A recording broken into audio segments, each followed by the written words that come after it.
Hey guys, Wade here. This is Benelli, Jimmy Houston's dog. This is session number 2, and we're gonna break this up into sessions instead of days, because essentially you can work your dog 2-3 sessions a day. It doesn't have to be one session a day. So I'm gonna label these sessions. So this is session number 2. Today Benelli's a little more kind of bashful and, just still warming up to the kennel and everything. So since yesterday or the last session we did the pigeon introduction and she didn't take to it, today I'm going to try bumpers. And now Benelli's age, I'm just guessing and I'm basing it off of the teeth. Her adult canines are not in yet, and so I'm thinking that she's probably around 5 months old. I'll check with Jimmy and see exactly how old Benelli is. Hey.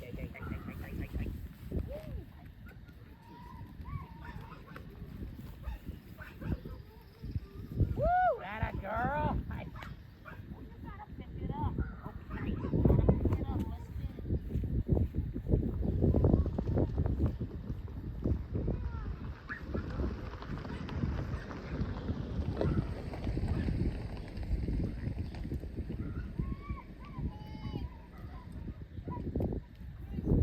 Doing good. How are you? Good to see ya.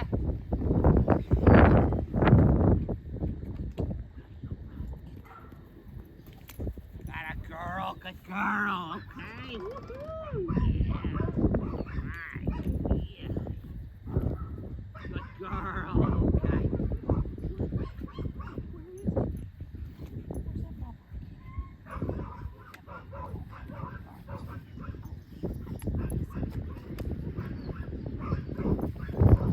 Oh yeah, that's a girl. Good girl.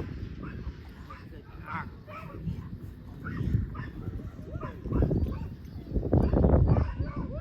There you go. Good girl.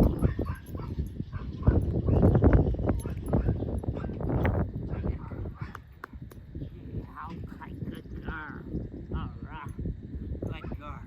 Okay. Where'd it go? Okay. So some really good things happened there. That was her first time to see the bumpers that we use. These are Avery Hexa bumpers, and I'll try to let you zoom in on this logo. This is the old logo.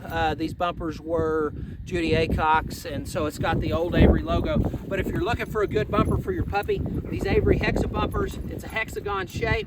It fits better in their mouths. They're more likely to hold it instead of drop it.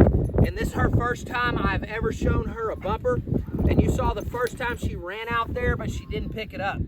So essentially what I just showed you was a drive building session. I'm trying to build bumper, drive, and desire.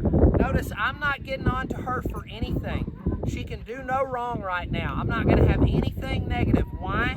Because I've got a bumper out and I'm channeling my inner cheerleader. And so I want everything to do with this bumper and our drive building sessions positive. I'm not gonna make her sit. I'm not gonna hold her back. I want to build a roaring desire for the bumper in her, a big, huge desire for the bumper. And then later on, we'll start to feather in some obedience and stuff. But up front, you want to create a big drive and big desire. Now, this could change as few as 3 sessions from now. If in 3 sessions, she's really aggressively getting the bumper and retrieving them, then we might stop the free play with the bumper and start putting in a little structure and start holding her back a little bit and maybe asking her to sit first and then reward with the bumper. But for the first few days, and it may be a few weeks, I'm going to read the dog. Does my dog really have a strong desire for that bumper? And if they do, great, that's what we're looking for. And the saying is, you can always take a little out of them, but you can't put it in them. That's what people say all the time. Well, when you do bumper drive building and retrieving drive building right, I think you could literally put a little in there. Now, they have to have some natural retrieving drive and desire from puppyhood and from birth. But we've taken some dogs that were really low on a 1 to 10 scale, like a 1, and we've cultivated and built drive and desire, made it fun, and made the bumper and retrieving, the highlight of their life, the only fun that we have with them.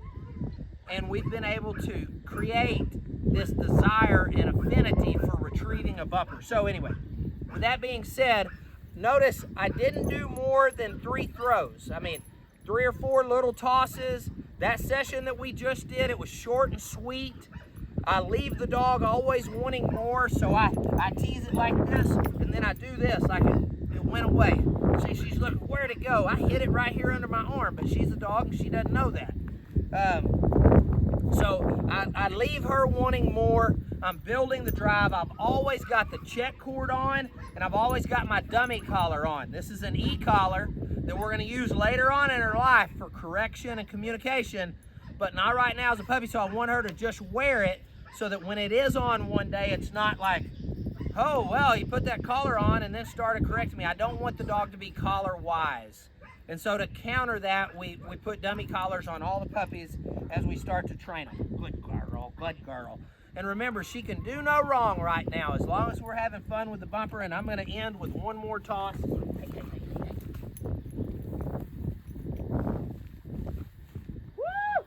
Atta girl, atta girl, good dog.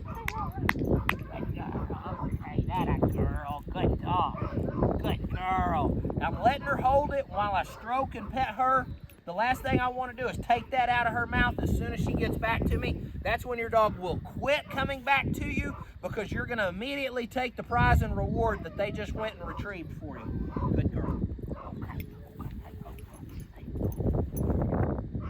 Oh gosh, she's looking for it. Leave them wanting more. Have fun. Channel your inner cheerleader and cultivate drive and desire in your dog. Again, this is Jimmy Houston, the Fishing Legends dog. Her name's Benelli. This is session number 2. Happy training and see you in the field. Oh, and I learned something from Jimmy, right? He always kisses the fish. I'm going to start kissing the dog at the end of every session. Y'all have a good one.